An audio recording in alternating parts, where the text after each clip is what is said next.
Penn State fans, it's Thursday. I'm with Max Ralph. I'm Bob Flounders. If you haven't already recognized my voice, if you're listening to this, ladies, if you're watching it, though, I think it's also very obvious by the Bucky's hat. And hold on while I just kill some things on my screen right here. It's getting a little loud. I'm with Max Ralph. It's time to talk about Penn State Purdue. We think, Max, it shouldn't be much of a game. We think that, but every once in a while, Purdue throws a little surprise out there. They're kind of due, I think, to play a little bit better than they have. But before we get to that, I think we have some news to discuss about Penn State's running game, and it's trending in the right direction. If you've checked out Max's story on PennLive, he was up at practice. It's trending in the right direction for Nick Singleton to play.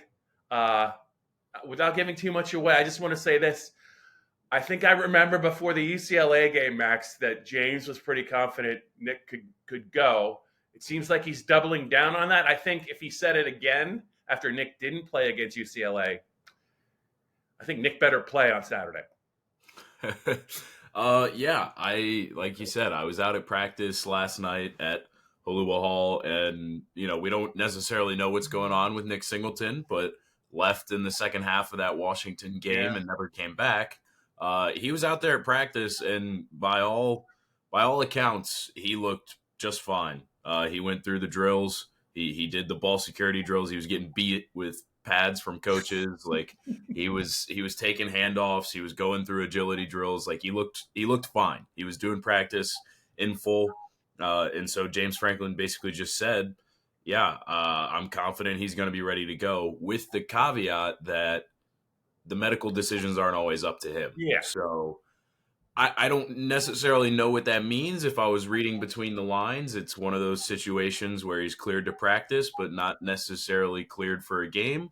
So we'll see what happens. But yeah, as far as Nick being capable of playing Saturday, that's absolutely 100% a yes. He will be prepared to play.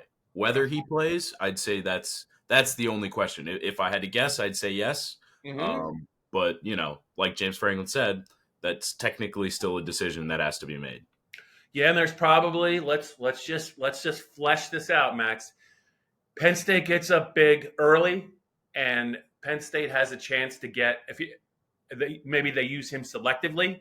Hypothetically, I think the first chance they get to probably put him in dry dock, they will, and they probably would do the same with Katron Allen, although I'm not sure that the running game would look a lot different. But I do think they are. I guess the point is they are very wary of Minnesota in a couple of weeks. They're not looking past Purdue, but they want those guys as healthy as possible. Nothing's wrong with Katron.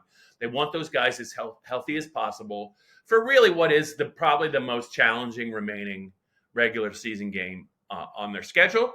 And they're going to do what they got to do, I think, to get through the Purdue game in good shape. One more thing before we get to your practice notes, Max. Just where are you with Denai Dennis Sutton and his health, his full health since the Wisconsin game that he left? He got hurt late in the first quarter. It was definitely, I'm pretty sure it's the groin or the stomach. It's one or the other. He played one snap. He tried to give it a go against Ohio State. He's a very talented player. Where are you with him before we move on to the rest of your practice observations? Yeah, he was among those practice observations because he's slowly increased his snap count a little bit since that Wisconsin game. 5 snaps against Ohio State, 10 against Washington. Double. Realistically, he probably could have played more against Washington, but didn't need to because there was such a beatdown. But of course, we saw him at practice last night. He was there. No change in that stance. I'd say he was limited. I wasn't tracked on him the entire time, trying to catch a lot of things. But I didn't necessarily see him do many drills. But he was in uniform. He was at practice. If I had to guess, it would just be a situation where they're just kind of managing what he does. It's not like when he got hurt, James Franklin said it. he's played a ton of football for us. We're Yeah. pretty confident that he can play on a light practice week, just like Drew Aller when he got hurt. So, the fact that he's maybe not doing everything in practice when we see him, I don't think it's a concern. I think what you have to look at is the fact that Nittany played 10 snaps against Washington, has increased his workload. I think as far as they need him, he'll be ready to go. Okay. Just you talking about Nittany, and we've talked about we haven't talked about, but Anthony Donko got hurt in that game too, and he played a lot against Ohio State. He looked, I thought, pretty good against Washington, generally speaking. And now you just mentioned Drew; those guys all left the game. All left the Wisconsin game, and just want to. So James, I just wonder if James is very good at messaging, and maybe not always to the players, but also through the media. And he's talked a couple of times about the difference between being injured and hurt, and for younger players, they kind of have to learn from the older players about how to do that. Whether it's how much you rehab during the week, whether it's pain tolerance, whether it's all of that stuff. I just wonder if you think, Max, because I'm thinking about it right now.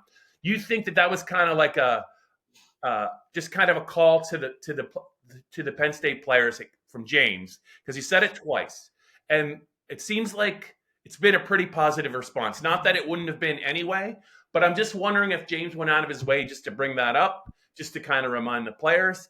And you look around, and these guys are at practice; they're ready to go if called upon. And it seems like maybe James was trying to make a point.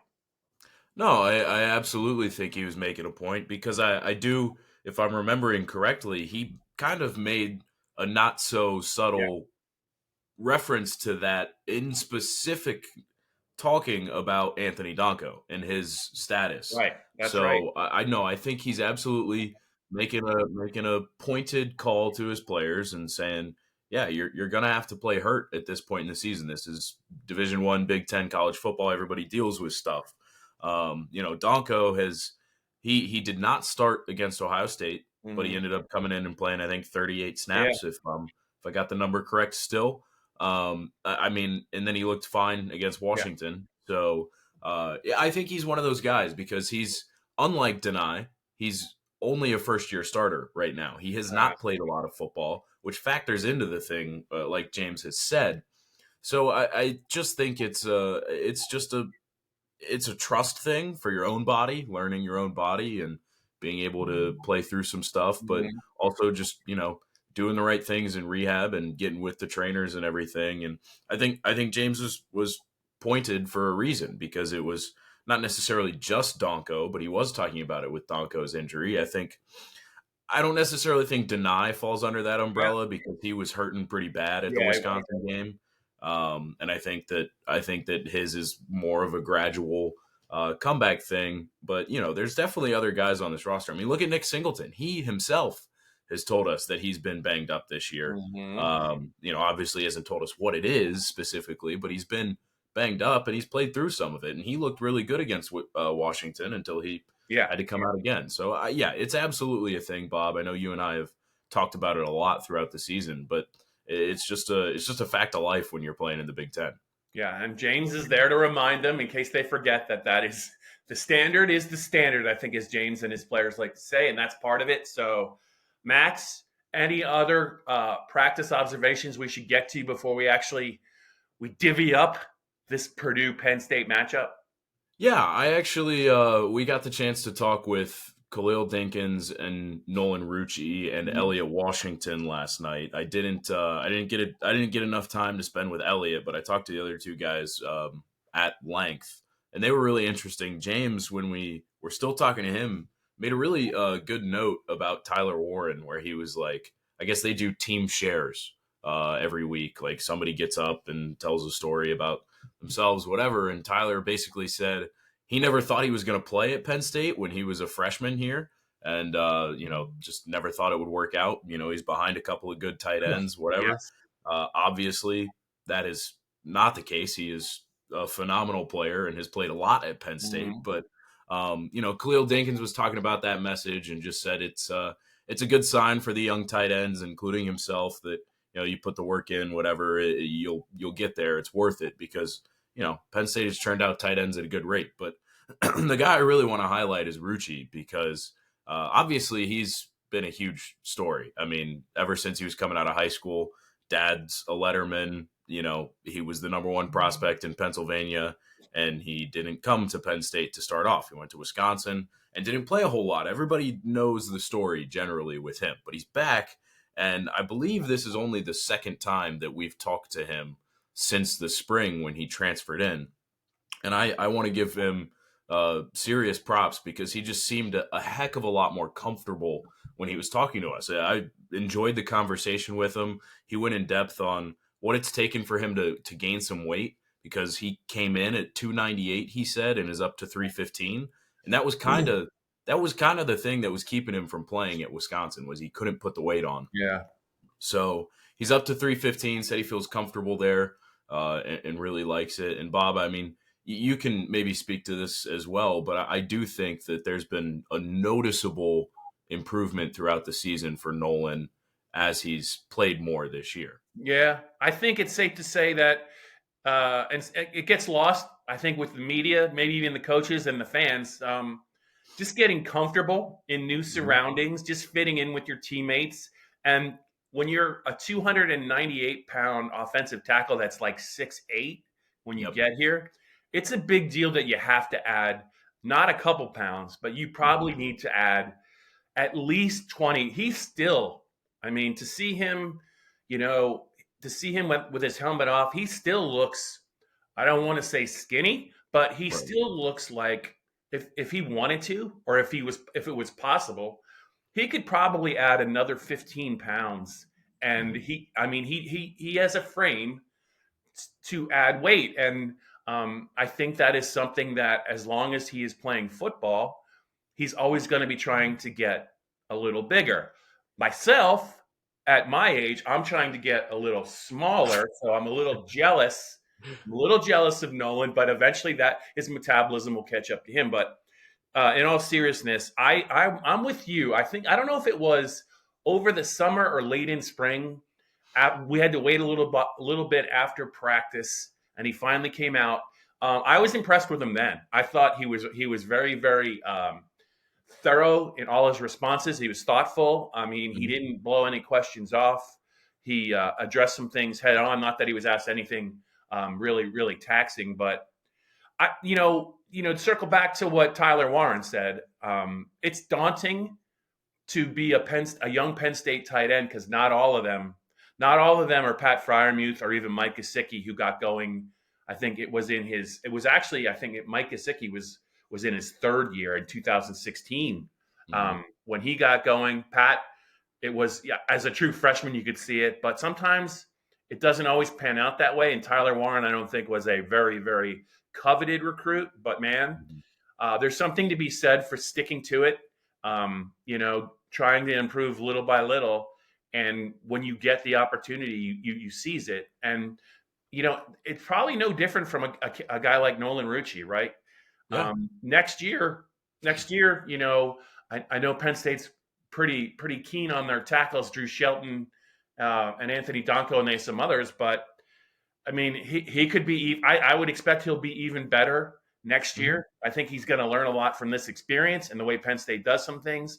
I also think that Phil Trautwein has come a long way at Penn State, just as a technical coach. He came here as a recruiter, and he's always done a great job at that. But it's no different probably for Franklin's assistants. It's probably no different for James himself. But the players, as Manny Diaz said a couple of years ago, we reserve the right to get better as a defense after they got gouged by Michigan for like 400 yards. The same thing is true, I think, for player development. And it sounds like Nolan has got the right perspective. So kudos to him. And hopefully, Max, the next time Elliott Washington is made available. To be fair, Penn State fans, they bring about 4 or 5 players out, Max knows, after usually sometimes all at once. And it's not like you have a half an hour to get to them all. So sometimes you got to pick your spots, and you got to get to the ones you think you definitely want to write about. So next time, Elliott, maybe he intercepts a pass and returns it for a touchdown, and he's your first call. That might be. I was lucky to get so much time with Nolan because he was he was a little bit delayed. He was doing another interview, I think, with Yeah. whoever, and then came over. But yeah, I think you hit the nail on the head. I think he's going to be a key part of this offensive line again next year. And that was another thing that I really enjoyed about our conversation, is that we like talked about just school. Like he feels comfortable with his classes. He's a geography major, which Whoa. didn't go into why, because I would have loved to do that, but maybe not the time or place. But I Mm-hmm. wasn't expecting that. Good for him. My geography is certainly not up to par, but he said he's got a handful of credits left. He's on track to graduate next December. He's in good shape. The one other thing that I asked him that I thought was kind of funny, I was like, well, do you and Julian Fleming talk about the fact that you're Yeah. both the former Yeah, number one that's a PA good one. prospects who came back? And he was like, it's funny because I met Julian when I was on a visit with him. Mm. They were on a visit together to Beaver Stadium, Yeah. and they met, and he was like, oh, he's a cool guy. They talked, whatever. And Julian ends up going to Ohio State. Of course, Julian's a year ahead of Nolan in the classes. And Julian goes off to Ohio State, and Nolan says, oh, well, it was fun meeting him, but I'm probably never going to see him again. Yeah. Well, guess what? They both Hey, came back to Penn it's State me. at the same time. Also, I So, think Max. That was back when Julian had way more hair. Am I right? oh, yikes. Oh, come on!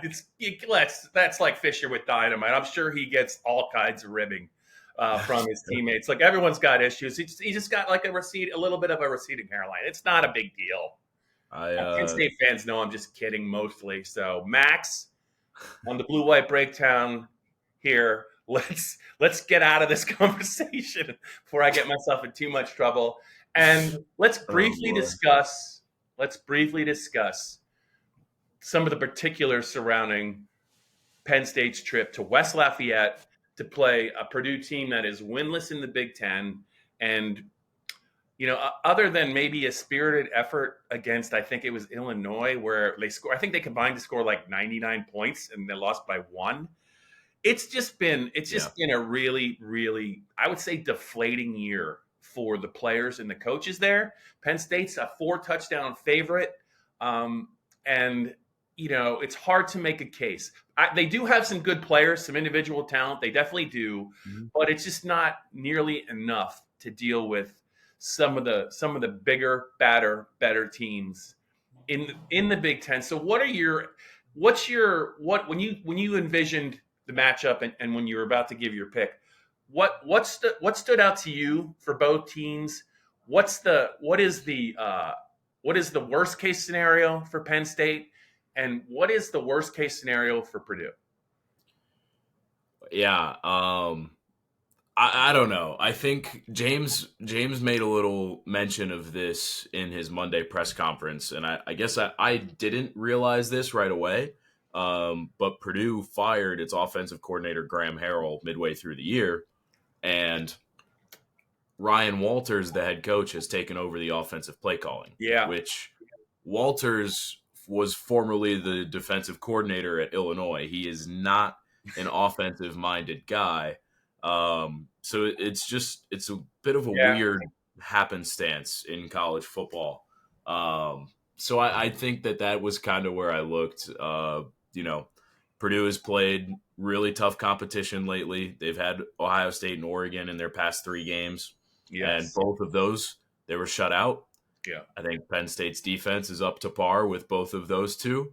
I gave Purdue the benefit of the doubt and did not predict a shutout, but I just think that this offensive side of the ball is going to struggle a lot against Penn State's defense. I've used the word opportunistic a lot with Tom Allen's group, and I think that's a really good way to put it, because they really aren't. They're not necessarily just swarming all the time, but they've made the big plays when they need to, especially as far as turnovers go.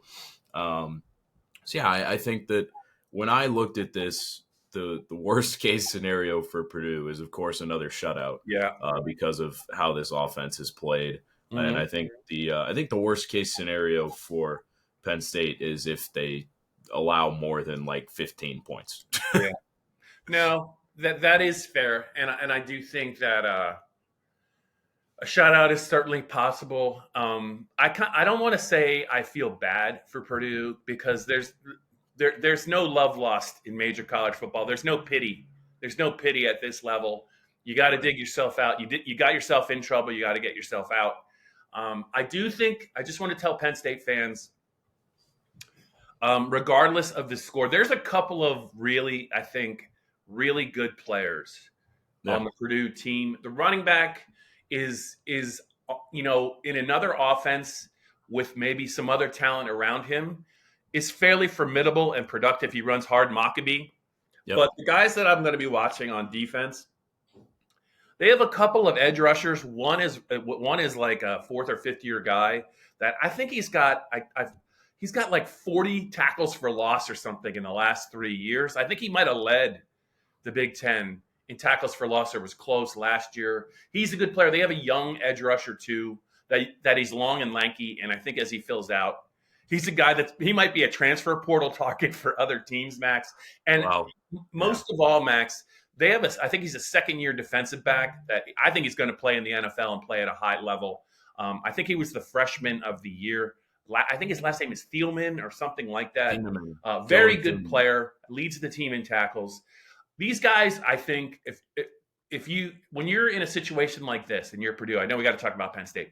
I think they are aware of who they're playing, and regardless of the score, they want to play hard. They want to get some attention for the next level of their lives, and they want to get attention maybe from other schools, because I'm not sure when Purdue is going to turn this thing around, or if they are. The fact that a head coach who's got a defensive background is calling the plays means something I think has gone maybe wrong up at that school. But I just think Purdue's going to play as hard as they can, and I think Penn State might have to absorb a couple of things early before they can take control. I do think Penn State's defense is going to be really hard to be creased, and I do think Penn State's offense, I don't know how long you're going to see some of these guys, but they want to they want to get control of this game, and they want to play some young players in the second half if they can, and they want to get their best players out of there, and that I think is the best case scenario for Penn State. Yes, I love that you brought up the edge rushers, because Purdue was a transfer portal move away from having one of the best edge rushers in the country with Nick Singleton. Who went down to Texas A&M. They had him last year, couldn't hold on to him. So, they have a lot of good, like that Karlaftis guy who plays for the Chiefs, I think. I don't know what they're doing at Purdue, but they have a pretty nice little tradition recently of having pretty tough edge rushers. I believe George Karlaftis' little brother is on the Purdue roster right now as well. But no, Bob, you made good mention with the freshmen. Or rather the young guys that Penn State wants to play, but specifically freshmen. I had a story about it over on PennLive earlier this week, but they're in the part of the year now where guys can play without fear of burning redshirt, because there's only 3 games left. There's about half of the freshman class that has only played in 1 game and will likely see the field the rest of the way. The other half is played in 2 and will probably wait to start playing in the Minnesota game, but you're going to see them. There's going to be a lot of guys.